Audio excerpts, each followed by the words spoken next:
Namo Phat, good morning. Thank you for joining me for a daily practice check-in. Listen, listen, listen. This beautiful sound calls us back to our true home.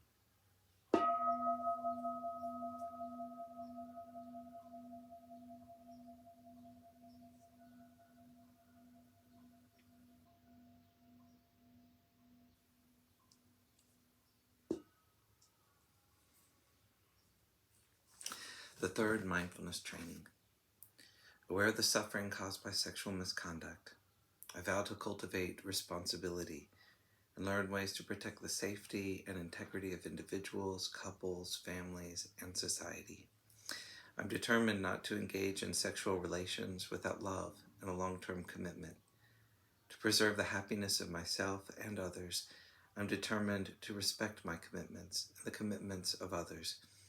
I will do everything in my power to protect children from sexual abuse and to prevent couples and families from being broken by sexual misconduct.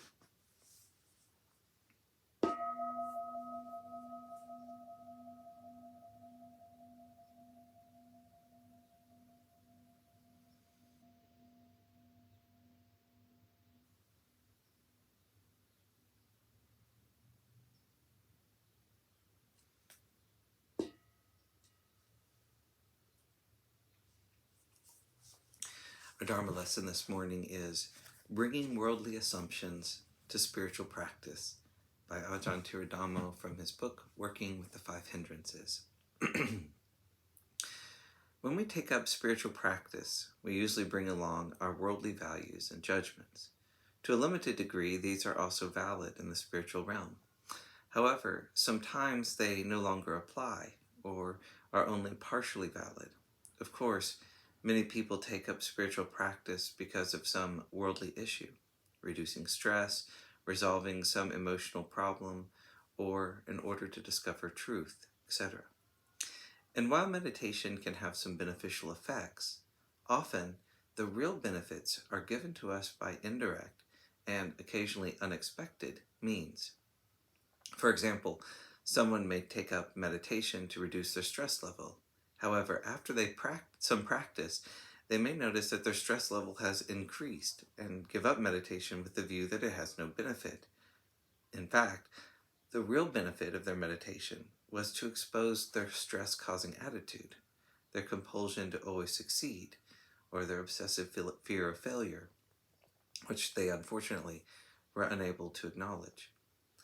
Worldly or mundane, lokiya, values are distinguished from the spiritual or supramundane, lokutara, values, although we should be careful not to see them as opposites. The worldly values are enfolded in the spiritual values and are still applicable on the relative level of truth. Spiritual values are universal, encompassing the worldly but also the non-worldly.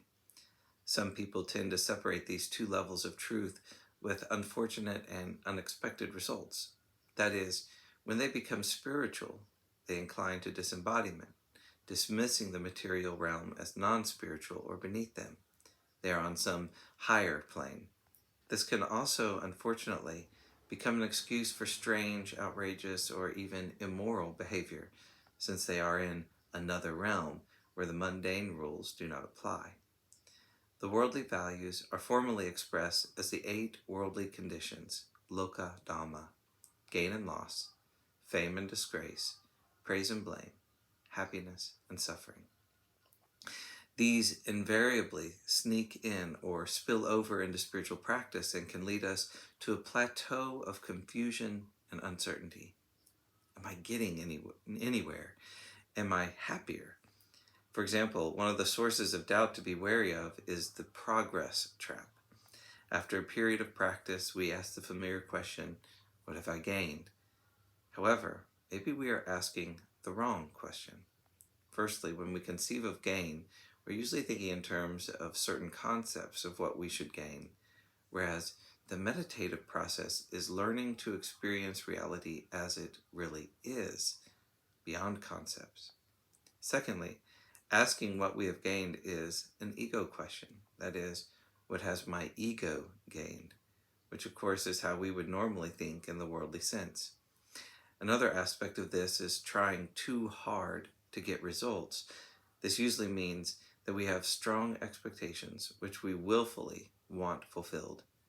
And where there is expectation, there will be disappointment, often followed by doubt and despair.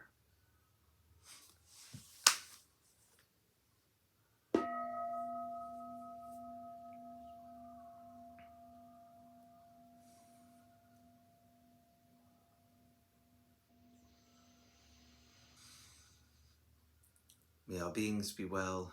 May all beings be happy. May all beings be peaceful. Sadhu, sadhu, sadhu. Thanks for joining me today.